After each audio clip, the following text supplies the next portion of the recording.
출애굽기 40장 33절에서 38절까지 말씀입니다.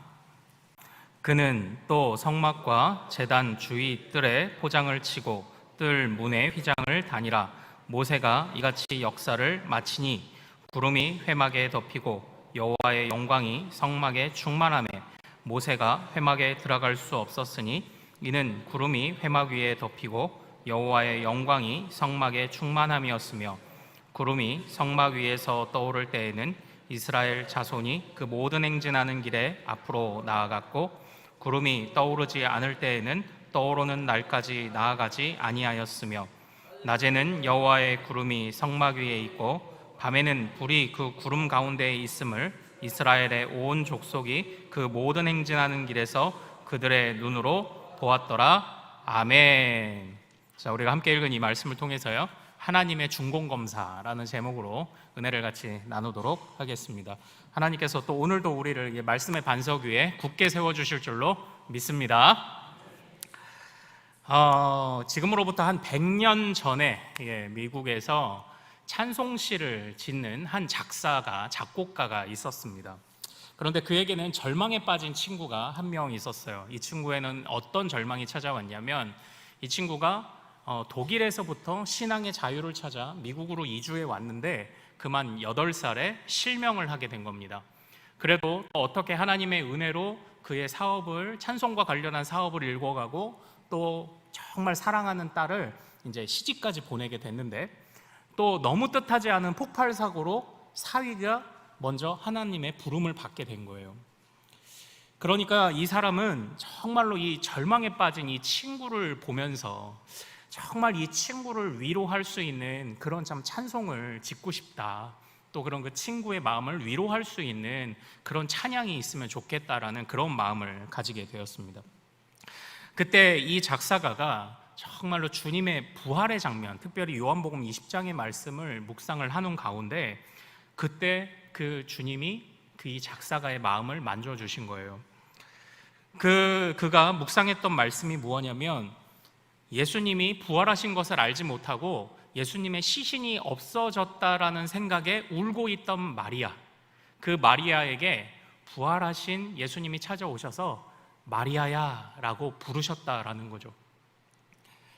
즉 예수님의 시신을 찾지 못해 절망 가운데 있는 여인에게 정말 그 모든 절망과 그 염려를 한 방에 날려버리는 바로 그런 주님의 응답이 무엇이었냐? 그의 이름을 부르는 것이었습니다.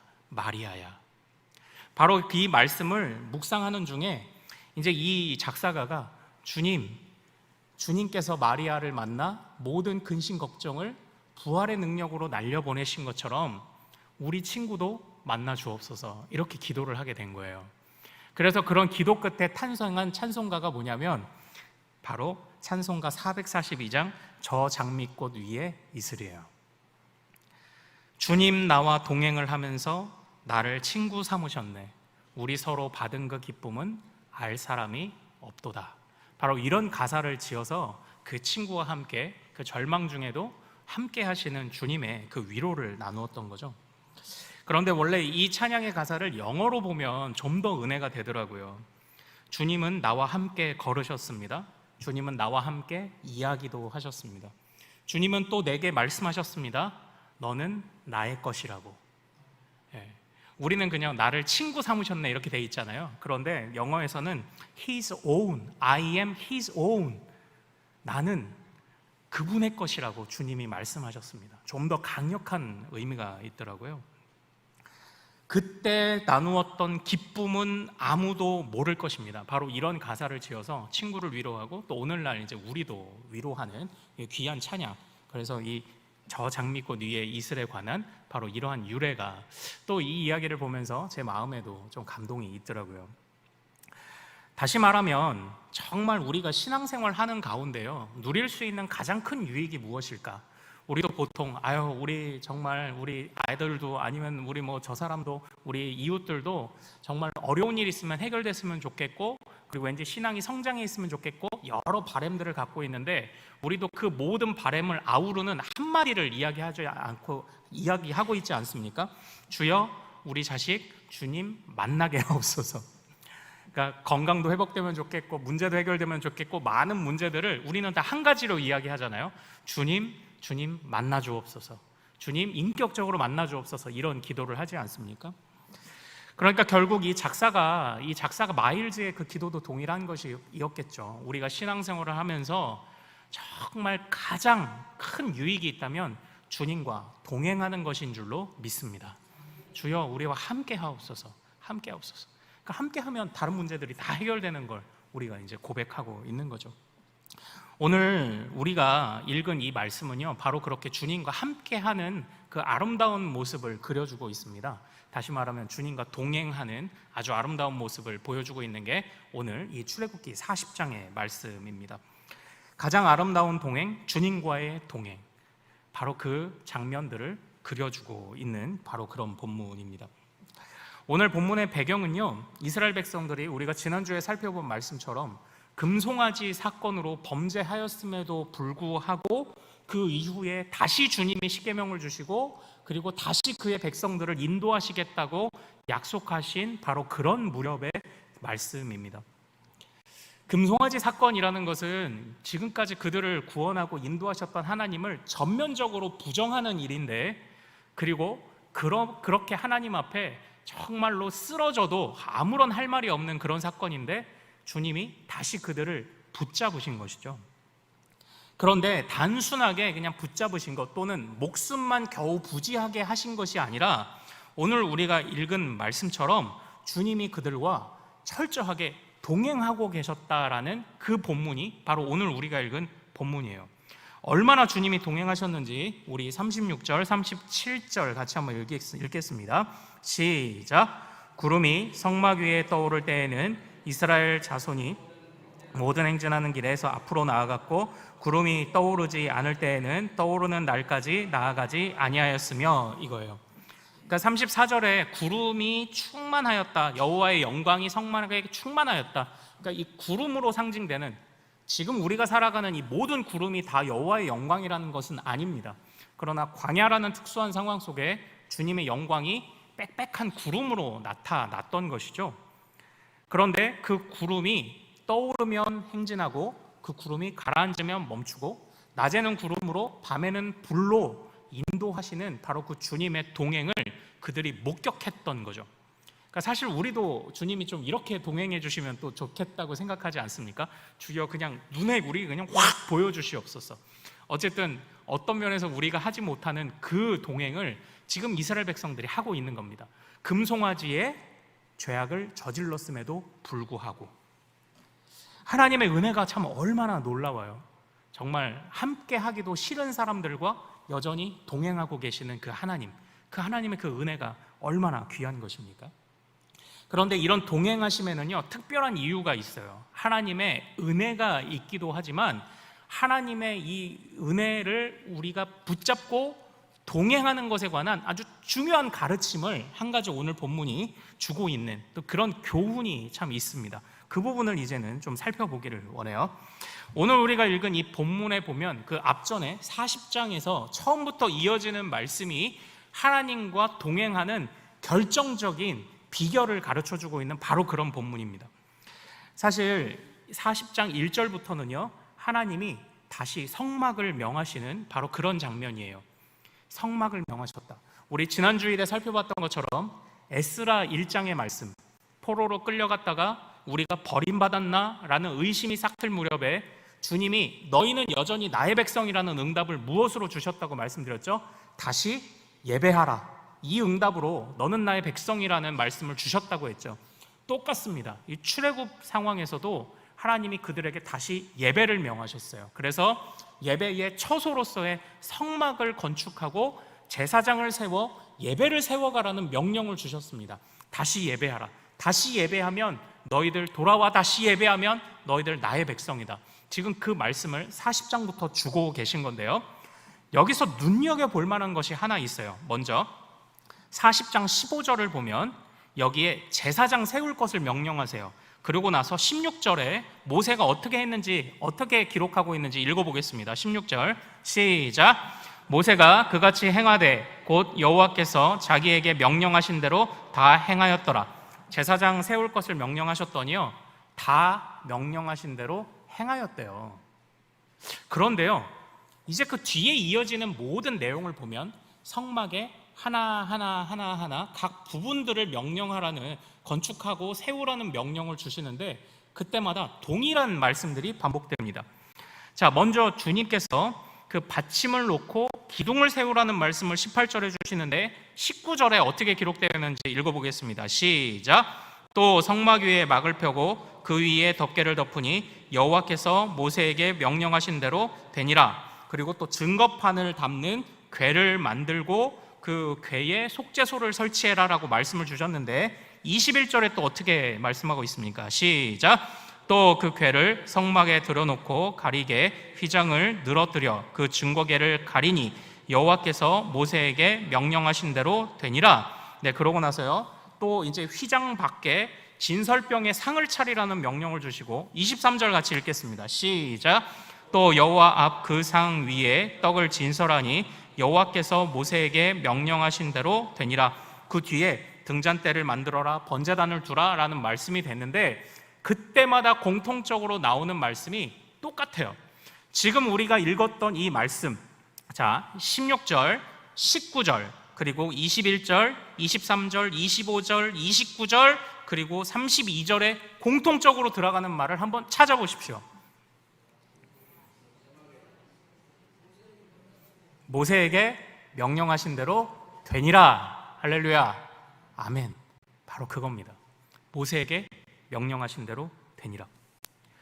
그러니까 사랑하는 여러분, 여러분들이 주님과 동행하기를 원하십니까? 주님과 동행하시기를 갈망하십니까? 모든 문제를 다 해결하시고 모든 아픔을 다 싸매어 주시는 주님을 경험하기 원하십니까? 그 비결은 다른 것 없습니다. 오늘 성경이 우리에게 가르쳐 주시는 바, 주님이 명령하신 대로 모세가 다 행하였더라. 행하였더니 구름이 빽빽하게 임하고 구름이 떠오르고 가라앉음으로 인도하시고 낮에는 구름이 밤에는 불이 인도하신 줄로 믿으시길 소망합니다. 하나님의 명령이 실현되는 모든 곳에 주님이 함께 하신다는 거예요. 그러니까 지금 이 장면은요, 오늘 제가 말씀의 제목을 뭐라고 지었는지 보십시오. 하나님의 준공검사죠. 준공검사라는 건 무엇입니까? 설계도대로 제대로 건축이 되었는지를 보는 거예요. 하나님께서 성막을 명하셨습니다. 예배의 처소를 명하셨어요. 다시 예배하라. 그런데 너희들의 방식 말고, 너희들의 방식은 금송아지를 섬기는 방식이잖아요. 그게 아니라, 너희들의 방식이 아니라 나의 방식으로 예배의 처소를 짓고 예배를 드리며 제사장을 세워 섬기라라고 말씀을 주셨는데, 그 모든 명령이 실현되니까 바로 주님이 흡족함을 느끼시는 겁니다. 그 안에서 주님이 함께 하시는 거예요. 바로 그것이 다른 왕도가 없습니다. 하나님의 말씀이 순종되는 모든 삶의 현장에서 주님이 함께 하시는 줄로 믿으시길 소망합니다. 제가요, 이전에 어느 한 미술관을 갔다가 정말 재밌는 장면을 하나 좀 목격을 했어요. 우리 화면 한번 하나 보여주실까요? 자, 이게 뭔지 한번 맞춰보십시오. 그 원주에 있는 뮤지엄 산이라는 곳에 가면요, 그 미국의 아마 그 설치 미술가일 거예요. 제임스 터렐이라는 사람의 그 전용 그 전시 공간이 있어요. 이게 뭐냐면, 이 사람은 미술이 어떤 조각 이런 게 아니라 건물 자체 또는 방 안에 꾸며진 자체가, 그 방 자체가 바로 예술 작품이에요. 이게 사실은 계단입니다. 계단이고요, 천장에, 돔과 같은 천장에 이렇게 창문이 하나 나 있는 거예요. 자, 다음 화면 한번 볼까요?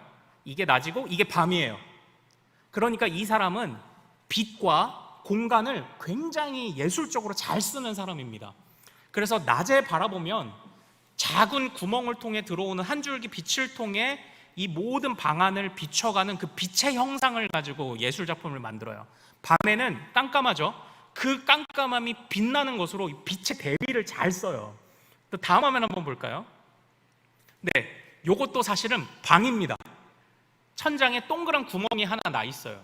그래서 어떤 조명을 비치는지, 어떤 날씨이든지, 어떤 계절이든지, 어떤 시간이든지 작품이 달라지는 거예요. 방이라는 공간, 구멍 나 있는 건 똑같은데 그래서 제가 이제 여기를 우연하게 구경을 갔다가 한참을 이렇게 앉아서 보는데 해가 이렇게 넘어갈 것 아닙니까? 그런데 그 자체로 빛이 비춰지는 각도가 이렇게 달라지는 게 그게 예술이에요. 그게 예술. 그런데 제가요, 이걸 설명하는 분한테 한번 물어봤죠. 저는 또 이제 호기심이 많은 사람이니까 그 해설사한테 물었습니다. 제임스 터렐이 직접 와서 지었나요? 이렇게 물었어요. 건물 자체와 방 자체가 이게 작품이잖아요. 우리가 생각하는 흔히 예술 작품은 내가 조각하는 거잖아요. 내가 그리고. 그래서 물어봤습니다. 제임스 터렐이 직접 와서 만든 건가요? 이렇게 물어봤어요. 그랬더니 그 해설가가 뭐라고 대답했을까요? 아니요, 직접 와서 만들지 않았습니다. 거기서부터 제가 흠칫 놀란 거예요. 직접 안 만들어요? 작품이라면서요. 그랬더니 작품 만드는 방법을 설명을 해주는 거예요. 처음에 그 작가에게 이 작품을 우리나라에서도 설치하고 싶다라는 허락을 받습니다. 그런데 아무에게 허락을 안 해줘요. 그런데 허락을 해줬어요. 그리고 나서 설계도를 받아요. 그리고 나서 한국에 있는 전문 기술자들이 설계도대로 짓습니다. 그리고 나서 비로소 그 작가가 와요. 그래서 설계도대로 치수와 구멍의 크기와 그리고 빛의 형태와 조명과 또 시시각각 변하는 어떤 방향이 맞는지 이런 것들을 작가가 점검을 합니다. 그러고 나서 작가의 점검을 통과하면 그때 이 작가의 작품이라고 인정을 한대요. 그러면 그때부터 이 건물은 작가의 작품이 되는 거예요. 그러니까 생각해 보십시오, 여러분. 짓는 것은 한국에 있는 기술자들이 지었어요. 그러나 이 작품은 미국에 있던 제임스 터렐의 작품이 됩니다. 그런데요, 이 제임스 터렐이라는 사람이 이 한국에 있는 이 작품을 생각할 때 아예 내가 안 만들었으니까 애착이 없어 이렇게 생각할까요? 아니에요. 내가 만든 설계도대로 지어졌기 때문에 이 한국에 설치된 작품이라 할지라도 그 작품을 나의 것이라고 여깁니다. 애착을 가지게 되는 거예요.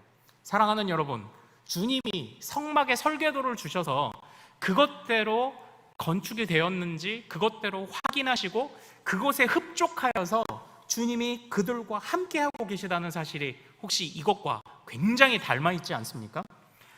이처럼 자신의 설계도대로 지어진 이 작품에 작가가 애착을 갖는 것처럼 하나님이 주신 설계도대로 지어진 이 세상의 예배의 처소와 예배자들을 향하여 하나님의 애착이 없으실까요?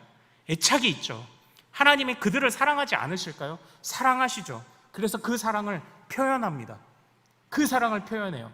이 제임스 터렐이라는 이 사람도 이 작품이 한국에만 있는 건 아닌 걸로 알아요.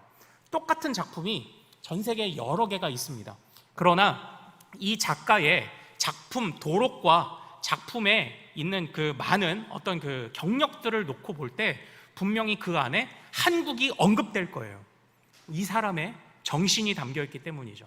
마찬가지로 이것은 다른 사람의 손길, 모세의 손길을 통해 완성된 예배의 처소지만 그것은 하나님의 것이었습니다. 그건 하나님의 것이에요. 하나님이 애착을 가지고 정말 이것은 나의 사랑이 담긴 곳, 이것은 내가 사랑하는 곳이라는 바로 그 마음을 담아주셨기 때문에 이스라엘 백성들이 주님과 동행할 수 있었던 거죠. 정말 이 말씀, 하나님의 뜻이 실현되는 모든 곳에 하나님은 애착을 가지고 계시다. 하나님의 뜻이 실현되고 그 명령이 순종되는 모든 곳에 하나님이 동행하신다. 정말 이것이 우리에게 주시는 하나님과 동행하는 유일한 비결이에요. 왕도가 없습니다. 사랑하는 여러분, 주님의 뜻이 실현되는 모든 곳에 하나님의 애착과 사랑이 깃든다. 이것을 절대 잊지 않으시는 우리 모든 성도님들 되시기를 소망합니다. 그러니까 주님이 그렇게 명령하신 대로 행하면요, 우리가 하지만 하나님의 일이 되는 거예요. 우리가 하지만 우리는 뭐다? 하나님의 거룩한 손가발이 되는 거죠. 하나님의 손가발이 되는 겁니다. 하나님의 거룩한 손가발이 되어서 우리가 하나님의 일을 하는 거예요. 내가 했지만 하나님의 일. 이 성경도 그렇지 않습니까? 성령의 감동을 받은 바로 그 인간 작가들이 기록했지만 그 사람의 문체와 그 사람의 특징과 은사와 성격도 그 안에 담겨 있지만 그러나 그것은 사람의 기록이 아니라 누구의 말입니까? 이건 하나님의 말씀이 되잖아요. 오늘 이것과 구도가 똑같지 않습니까? 오늘날 이 예술 작품의 문제와 똑같더라고요. 내 뜻이 실현되는 것이 바로 나의 사랑하는 곳이다. 바로 이 말씀.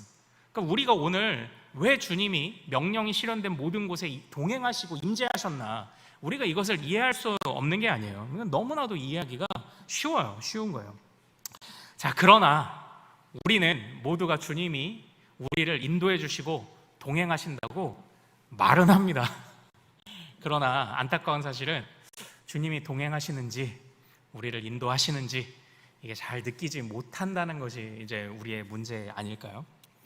여러분들은 어떻게 생각하십니까? 주님이 동행하시고 인도하심을 믿으십니까? 아멘. 네, 그러나 때때로 우리의 눈이, 마음이 좀 이렇게 가라앉을 때가 있음을 사실은 부정할 수 없을 것 같아요. 왜 그럴까요? 주님이 우리를 동행하신다는, 우리와 동행하고 우리를 인도하신다는 사실을 그래 아는데 왜 자꾸 머리로 아는 것들이 이 가슴으로 이렇게 내려오지 못하는 걸까요?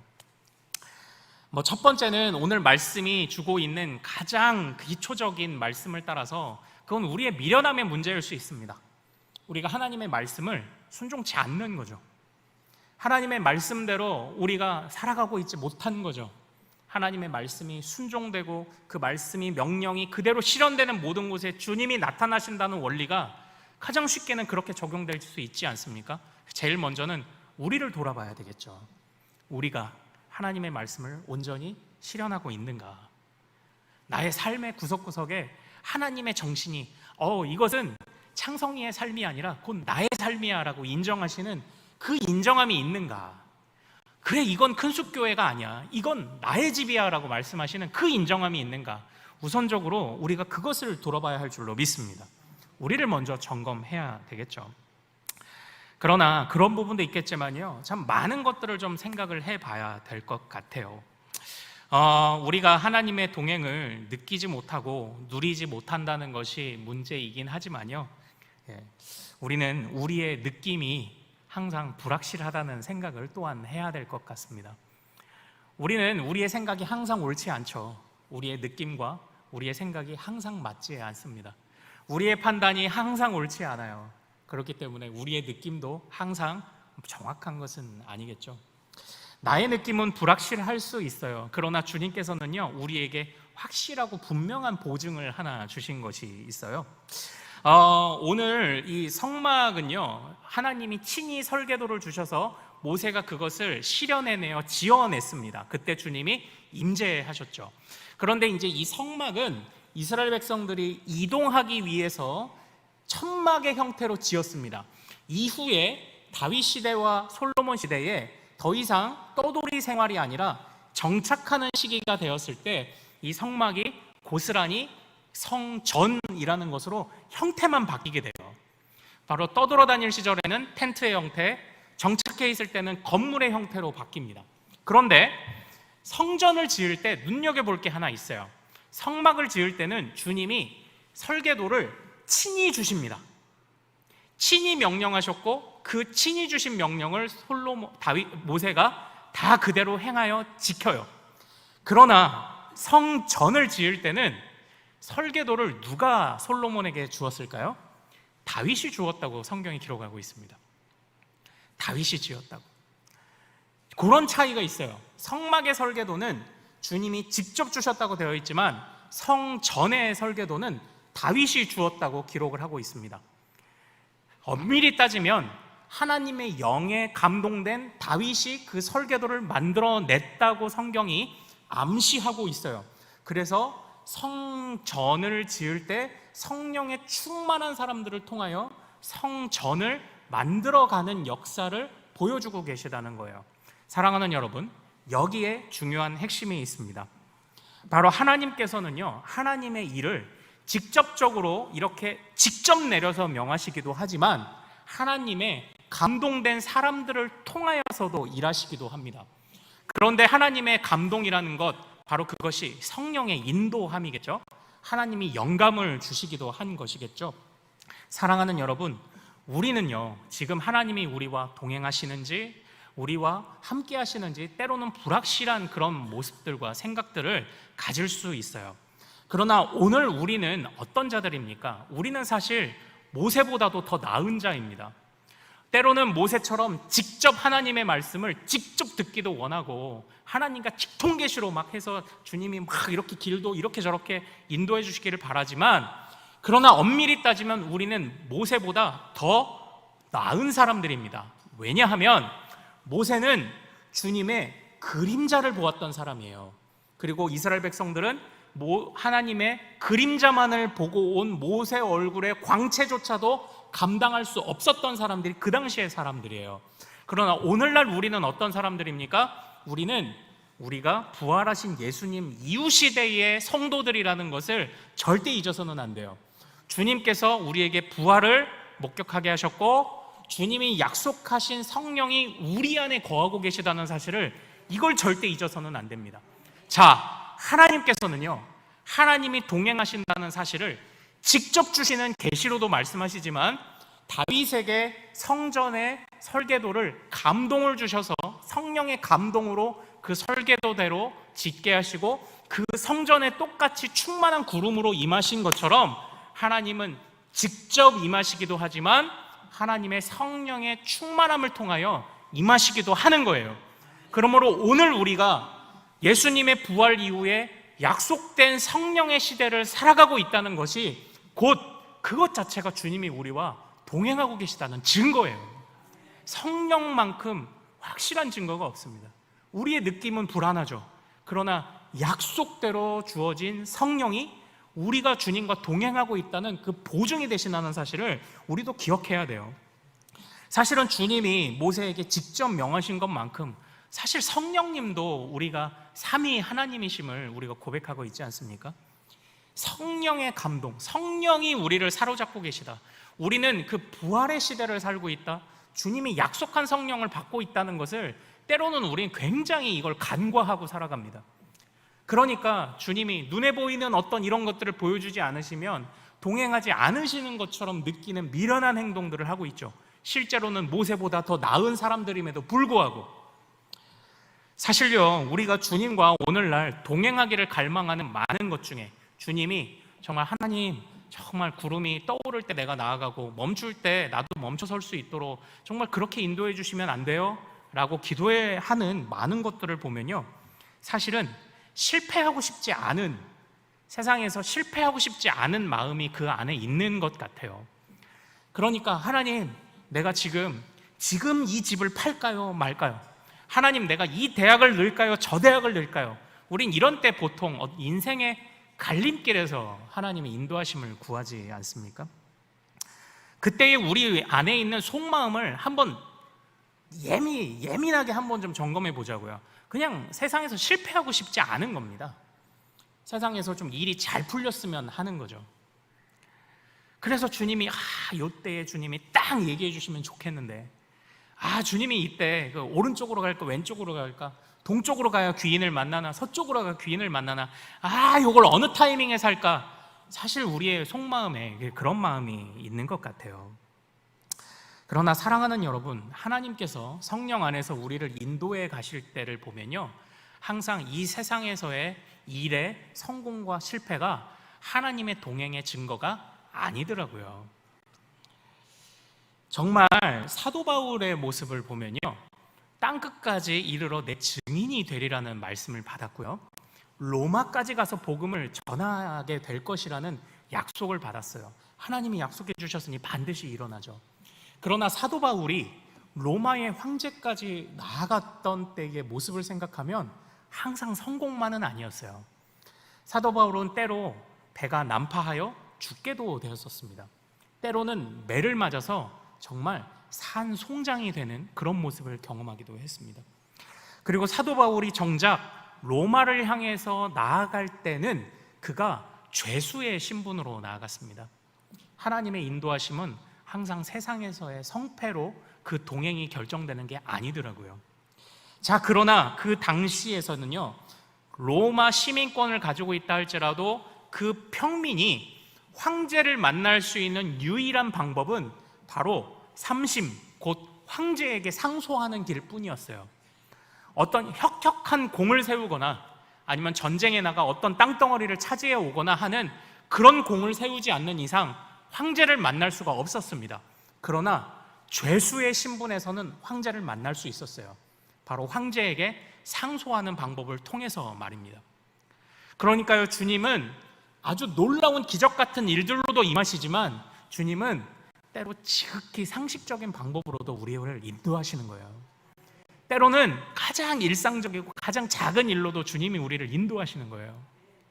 그러니까 정말 일의 성패가 주님의 동행하심이 그 동행하심을 측량하는 그 척도가 되지 못해요. 하나님의 인도하심은요, 성령께서 우리 안에 살고 계시다는 것, 그리고 주님이 우리에게 약속을 주셨다는 것, 거기에 주님과 우리가 동행함이 있습니다. 하나님께서요, 이 금송아지 사건을 저지른 자들을요, 정말 그들을 왜 다시 미워도 다시 한 번을 하셨습니까? 하나님이 약속하셨기 때문이에요. 지금 우리가 계속 이 언약이라는 주제를 가지고 살펴보고 있지 않습니까? 하나님의 이 강력한 언약이 있는 거예요. 그러니까 우리가 오늘날 하나님과의 동행을 의심하지 말아야 하는 이유는 그 강력한 참되신 사랑의 언약이 우리에게 있기 때문이고, 또한 예수님이 약속을 따라 부활하셨고, 예수님이 약속을 따라 성령을 주신다 하셨고, 그 약속을 따라 성령이 임하셨고, 오늘날 우리가 그 약속의 자녀들이기 때문에 그것 자체가 우리에게 정말 주님이 동행하시는 증거다라는 거예요. 우리가 누리든지 누리지 못하든지, 아니면 기적이 일어나든지 못하든지, 그게 주님이 우리와 동행하시는 척도가 아닙니다. 주님의 약속, 그리고 우리 안에 거하시는 성령, 그것이 이 동행의 확실한 약속인 줄로 믿으시길 소망합니다. 그러므로 히브리서 기자는요, 우리에게 많은 것 요구하지 않아요. 믿음은 바라는 것들의 실상이요 라고 요구합니다. 우리는 여기서 이 바라는 것들을요, 아까 말한 것처럼 주여 종로로 갈까요? 영등포로 갈까요? 인생의 갈림길에서 말하는 바라는 것을 의미하지 않습니다. 우리 믿음의 선배들은요, 이 바라는 것을 딱 한 가지로 해석했습니다. 오직 하나님. 오직 하나님. 그래서 우리 믿음의 선배들은 믿음을 통해 하나님을 봅니다, 이렇게 이야기를 한 거예요. 담대한 믿음을 통해 하나님을 봅니다. 담대한 믿음을 통해 약속을 의지합니다. 담대한 믿음을 통해 그 약속대로 오신 성령을 의지합니다.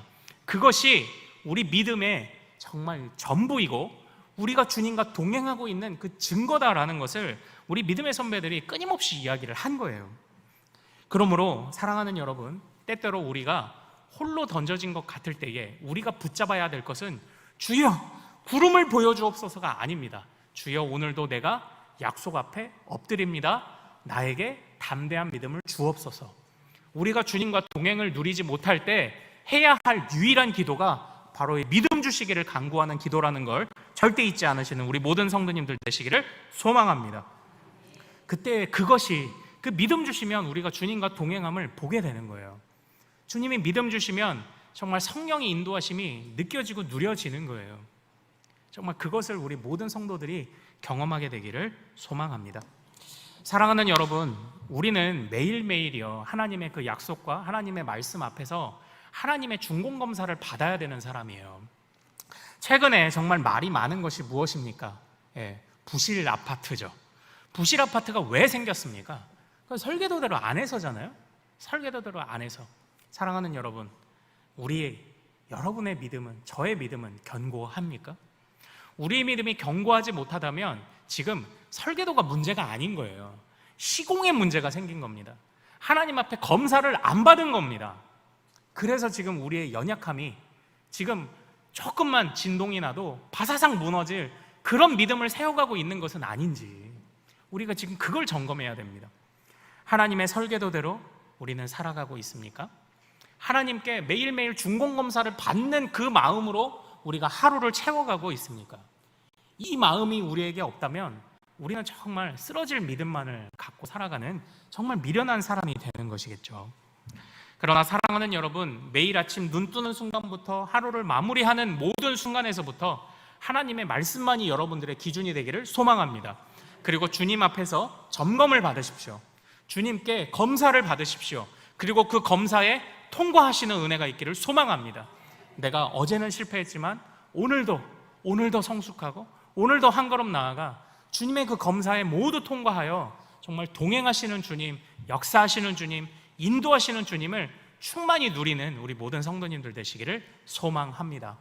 사랑하는 여러분, 우리 올 연말에 우리의 모습을 또 이제 점검해 보게 될 거예요. 연말이 가면 지나온 1년을 돌아보며 정말 우리가 반성할 것들 막 많잖아요. 송구영신 때 갑자기 12시 전에 한 5분 정도 기도하는 시간 가지면 지나간 일들이 필름처럼 쫙 스쳐가면서 올해 더 열심히 살아야 됐는데 막 이런 생각들이 들잖아요. 우리에게 부끄러운 것 그래도 많을 거예요. 그러나 하나님 앞에 주여, 그래도 작년에 송구영신 앞두고 기도했던 것보다 그래도 오늘 내가 주님께 조금 더 나아갔습니다. 주여, 이것 좀 어여삐 봐주시옵소서. 좀 이런 기도를 할 수 있는 우리 모두가 되기를 소망해요. 분명히 후회가 남는 일들이 있습니다. 그러나 이제는 그것을 끊어야 할 때입니다. 주님이 말씀 주시는 대로 그냥 순종하는 겁니다. 주님의 말씀에 토달지 않는 겁니다. 신앙생활은 뭐다? 어렵지 않다. 신앙생활은 어렵지 않다. 시키시는 대로만 하면 된다. 그걸 자꾸 부정하니까 신앙생활이 어려운 거죠. 시키시는 대로 하면 된다. 매일매일 하나님 앞에 정말 우리의 삶을, 우리의 믿음을 검사받으시는 우리 모든 성도님들 되시기를 소망합니다. 주님이 여러분들을 세밀하게 이끌어 가실 줄로 믿습니다. 우리 오늘 같이 찬양하며 좀 기도하기를 원해요. 주님 말씀하시면 내가 나아가리다. 주님 뜻이 아니면 내가 멈춰서리다. 우리 이 찬양 같이 나누며 기도하기를 원합니다.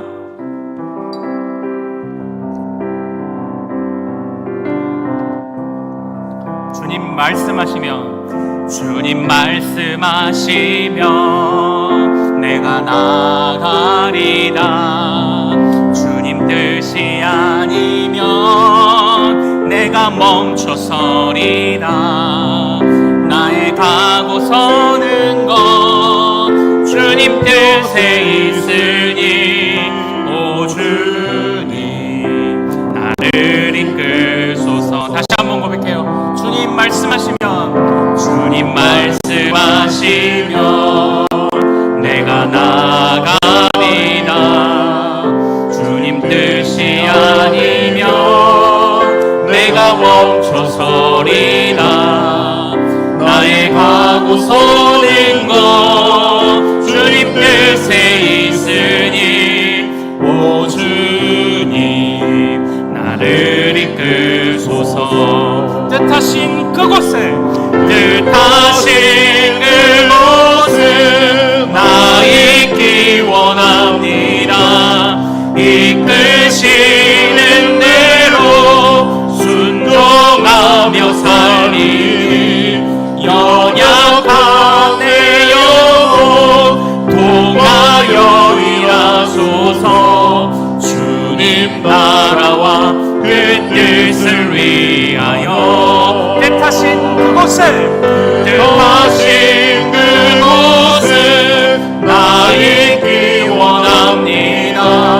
이끄시는 대로 순종하며 살리니. 연약한 내 영혼 통하여 일하소서. 주님 나라와 그 뜻을 위하여 오 주님 나를 이끌소서. 오 주님 나를 이끌소서. 오 주님 나를 이끌소서. 우리 시간 같이 오늘 말씀 붙잡고 기도하기를 원합니다. 하나님 아버지, 내가 주님께서 하신 모든 명령을 모세와 같이 순종하겠나이다. 하나님, 모세와 같이 우리를 직접 주님께서 사로잡아 인도해 주시기도 갈망합니다. 또한 다윗과 같이 정말 우리에게 충만한 믿음과 영감을 주셔서 하나님의 손가발이 되어 우리가 그 일을 대신 감당할 수 있도록 또한 역사하시기를 소망합니다. 하나님, 어떻게든지 하나님 놀라운 기적을 통해서든지 아니면 또 지극히 상식적인 일을 통해서든지 어떻게 해서든지 주님과 우리가 동행할 수 있도록 도와주옵소서. 그것을 위하여 우리가 주님이 주신 말씀대로 주님의 설계도대로 우리의 인생과 하나님의 나라를, 주의 교회를, 주의 몸된 교회를 이 이끌어 갈 수 있도록 하나님 인도하여 주옵소서. 우리가 주님의 명령 순종하며 나갈 때 주님께서 동행하사 우리를 친히 안내하시고 이끌어 주옵소서, 인도하여 주옵소서라고 우리 주여 이름 크게 한번 부르고 같이 기도합니다. 주여!